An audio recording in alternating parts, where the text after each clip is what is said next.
The last thing that we're going to talk about this week is the business stakeholder relationship.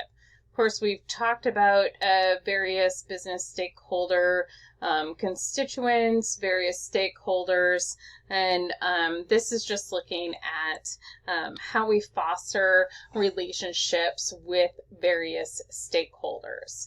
Of course, we have multiple stages in which we do that. One is in an active stage in which the companies ignore stakeholder concerns. So sometimes companies who are just starting out that are working on stuff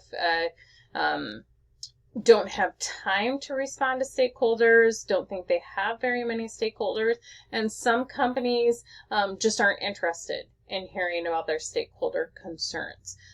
I can actually think of several companies that have this kind of policy. They also have different investment sharing rules and stuff like that, and we'll definitely talk about these companies throughout the semester. Okay, reactive. Companies act only when forced to do so, and then only in a defensive way.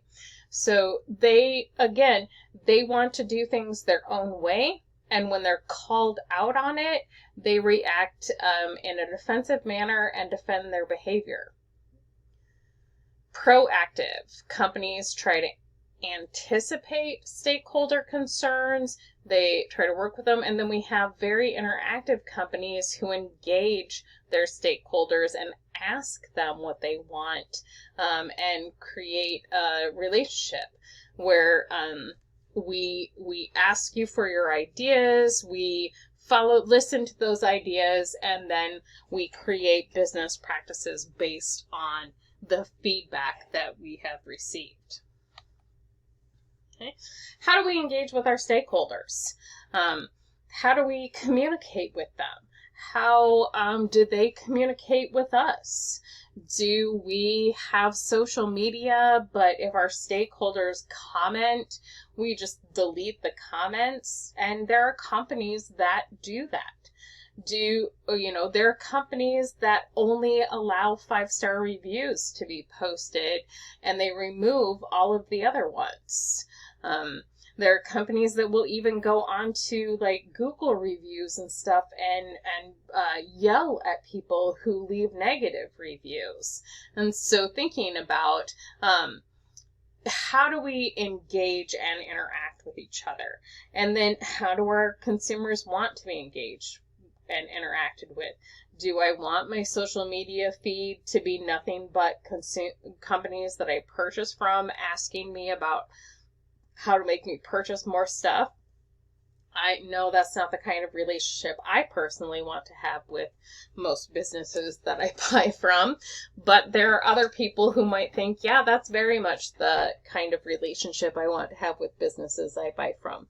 And so again, where this is a very individualized thing.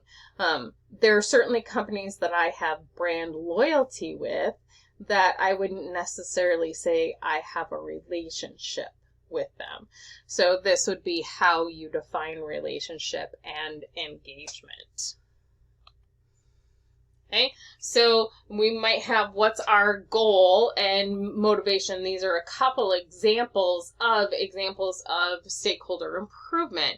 So one, we have a goal is to improve our reputation. And so in order to improve our reputation, we might have had something happen. And so we're apologizing for it. We're trying to get our stakeholders to come back to us. We might have had customers get mad at us and leave, decide that they can't trust us anymore. We might have lost shareholders, and we're trying to get back that brand loyalty. It might be our goal is to get a government contract, in which case we need to follow certain things. We have to work with different stakeholders, and we have to get them to agree to work with us and accept us as, why are we motivated? we're motivated because we need technology. Here we have different, their expertise or control of critical resources. So one example of a company that sought out a stakeholder involvement because of expertise, this was technical expertise, is the Disney-Pixar relationship. So way back, all of Disney's films were hand-drawn by animators. So they hand drew every single scene, and then they made those scenes into films.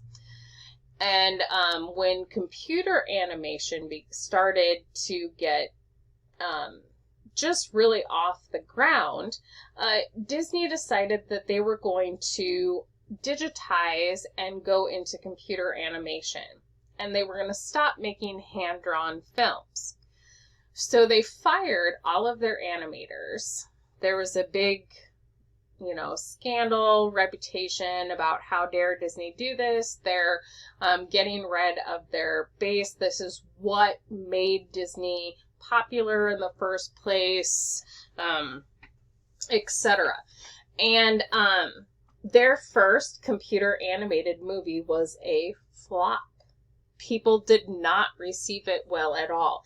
They tried a couple of times and none of the movies were well received. They all lost significant amounts of money and never went anywhere.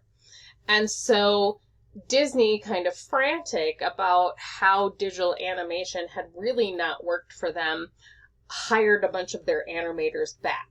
They're like, we need to get consumers to trust us again. They don't like the stuff that we're making. They did like the hand-drawn animation.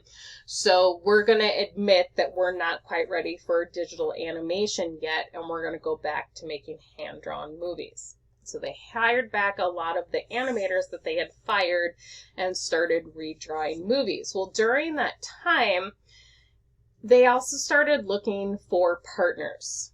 And what happened was there was a little small company in California that made animated short films. And this company was winning awards. They were winning awards for their animated shorts all over the place. And they were fantastic at digital animation. And this small company was called Pixar. And Disney approached Pixar and they said, we would really like to make a digitally animated movie. And you have the best digital animation that currently exists. You're winning awards for it. Will you partner with us and help us make a movie? And the first movie that was made through the Disney-Pixar relationship was Toy Story, which was a significant success for Disney. Eventually, Disney ended up buying Pixar in its totality, but their first interactions together were as business partners, where Disney paid Pixar for their technology and their expertise. So you can see how there are a wide variety of ways for companies using their motivation and their goals to engage with various stakeholders.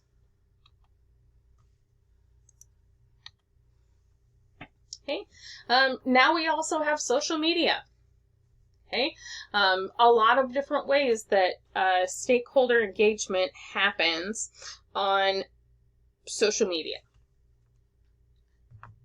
People complain. They come to our social media pages and they complain about our products or services. This helps us to both engage our stakeholders, but it helps us find problems faster. Okay? It allows us to share information. We can reach a higher number of people very, very quickly. A study done in the early 2010s discovered that with the advent of the internet and social media, that most news stories actually had been shared on Twitter by live witnesses on the scene before any news station had any idea that they were occurring.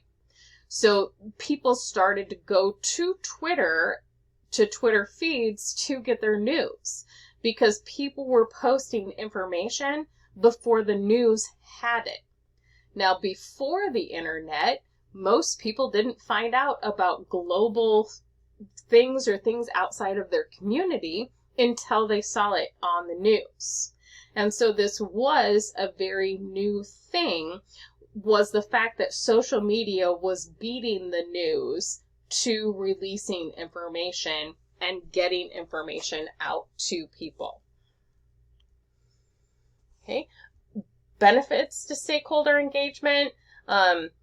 We can hear that there's a problem very quickly. We start getting messages. If people show up on our Facebook page. Think about on Netflix, where they had the Tyson fight, and I can't think off the top of my head who Tyson was fighting, but the exhibition fight that they had on Netflix. Well, Netflix was not prepared for the extremely high amount of traffic that they were going to get. When the site started crashing and people couldn't get on, the first place they went to was Netflix's social media to start saying, hey, you need to fix this. Hey, there's a problem. Okay? It gives companies access to stakeholders that they might not have realized that they had. Gives them a way to share information and put information out there to people, to try to go viral, even to share information. Okay, so that we have covered chapters 1 and 2 through these videos, and next week we will move further into the textbook.